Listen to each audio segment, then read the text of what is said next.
Welcome to all of you in this period of Sanskrit of class 9th. नवम वर्ग के संस्कृत के इस क्लास में आप सबों का स्वागत है। मैं सचिंद्र मिश्रा पुनः एक बार प्रथम अध्याय के साथ आपके सामने उपस्थित हूँ। कल हमने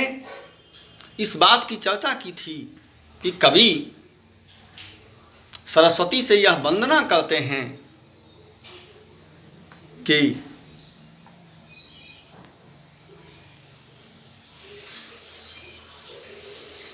वह अपनी नई वीणा को बजाएं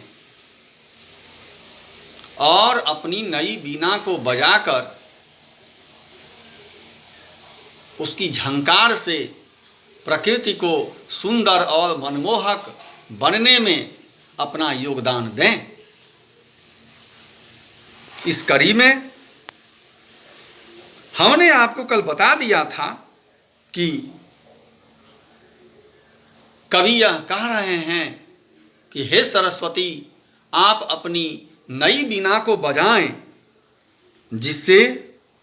आम के पेड़ों की पंक्तियों में पीले रंग की सुंदर मंजरियां लगें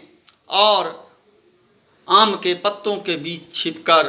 कोयल पंचम स्वर में गायन करे और प्रकृति को मनमोहक बना दे। आज आगे देखते हैं। बहति मंद मंदम समीरे समीरे। बहती मतलब बहती है, मंद मंदम धीरे धीरे, समीरे जल के साथ में, समीरे अर्थात हवा में, कलिंदात्म जाया सवा नीर तीरे अर्थात जमुना नदी के किनारे बेंत के पेड़ों की पंक्तियों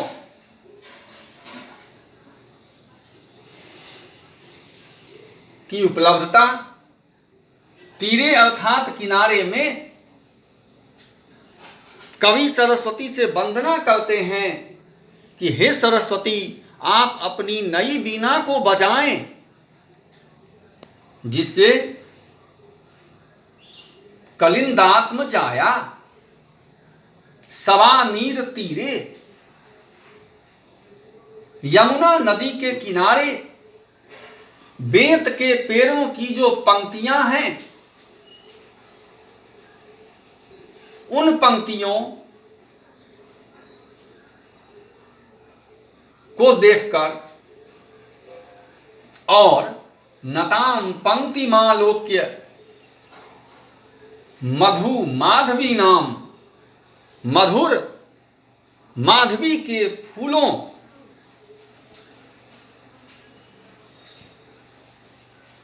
मधुमालती लताओं की झुकी हुई पंक्तियों को देखकर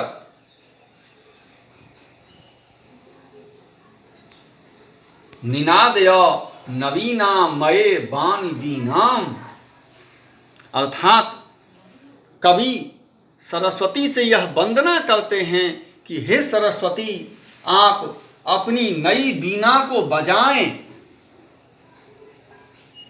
जिससे झंकृत होकर, जिससे आह्लादित होकर यमुना नदी के किनारे लगे हुए बेंत के पेड़ों की पंक्तियां झूम उठे और यमुना नदी की कलकल करती हुई मंद मंद बहती हुई धारा और शीतल मंद और सुगंधित हवा में झुकी हुई मधु माधवी लताओं की पंक्तियां झूम उठें। इस प्रकार आप अपनी वीणा को बजाइए तो कवि कहना चाहते हैं कि हे सरस्वती, आप अपनी नई वीणा को बजाएं, जिससे यमुना नदी का जल मंद मंद बहता रहे। नदी के किनारे बेंत के पेड़ों की पंक्तियां शोभा को प्राप्त करें और मधु माधवी लताओं की पंक्तियां बार बार झुकें और इस प्रकृति को अत्यंत मनोरम, अत्यंत आकर्षक बनाने का प्रयास करें। तो इस श्लोक में एक तरफ यह भी बताया गया है कि बसंत ऋतु में क्या परिवर्तन होते हैं। नदियों का जल कलकल करते हुए बहता है। जब मंद हवा बहती है तो नदियों के किनारे लगे हुए छोटे छोटे पतले पतले पेड़ बार बार झुकते हैं और सुंदर सुंदर लताएं बार बार झुककर, बार बार इधर से उधर घूमकर प्रकृति की शोभा को और बढ़ा देते हैं। दूसरी ओर कवि के कथन का अभिप्राय यह है कि हे सरस्वती, आप अपनी नई वीणा को बजाएं, जिससे प्रकृति में नवीन उत्साह का संचार हो, जिससे लताएं, पेड़ जो प्रकृति के अंश हैं, जो प्रकृति के भाग हैं, ये खुशी से झूम उठें। अब तीसरा श्लोक है ललित पल्लवी। हे सरस्वती, आप अपनी नई वीणा को बजाइए, जिससे ललित पल्लवे पादपे पुष्प पुंजे, फूलों से लदे हुए और सुंदर पल्लवों से भरे हुए, फूलों से लदे हुए और सुंदर पल्लवों से भरे हुए पौधों में मलय मारुतो चुंबिते मंजुकुंजे, सुगंधित हवा के द्वारा चुंबित,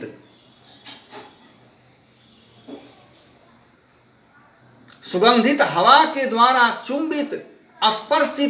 स्पर्श किए हुए मंजुकुंजे अर्थात सुंदर लताओं से आच्छादित स्थान में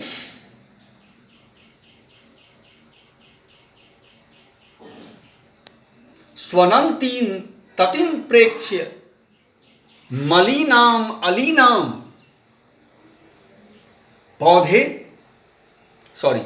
भौरे गुंजार करें, अर्थात प्रकृति को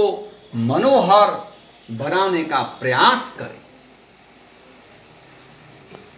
फिर हम इस पूरे श्लोक का अर्थ देखते हैं तो कवि सरस्वती से यह वंदना करते हैं कि हे सरस्वती, आप अपनी इस नई वीणा को बजाइए,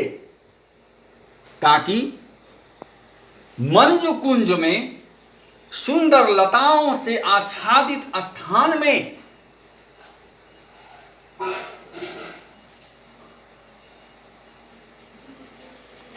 फूलों से लदे हुए और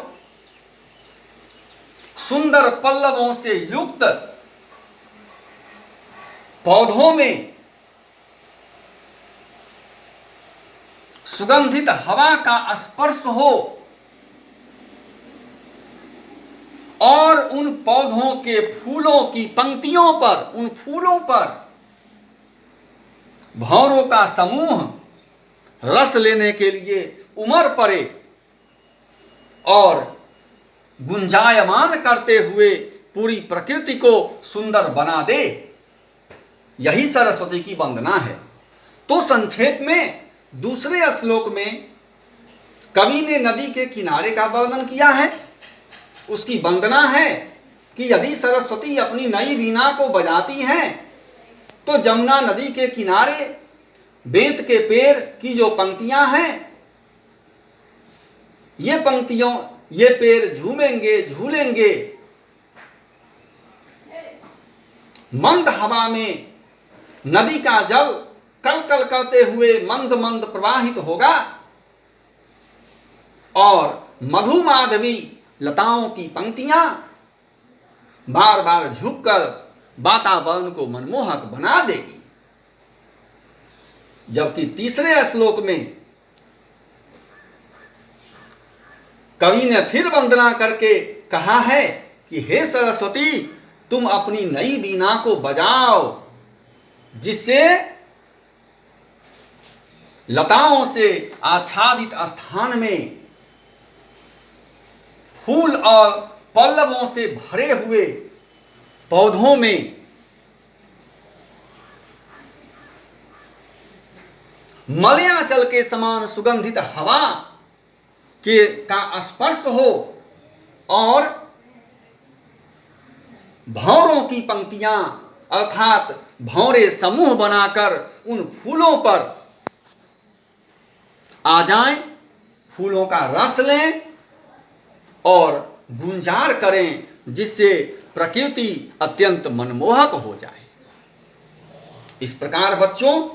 इन दोनों श्लोकों में कवि ने सरस्वती से वंदना करके प्रकृति को, नई वीणा को बजाकर प्रकृति को और सुंदर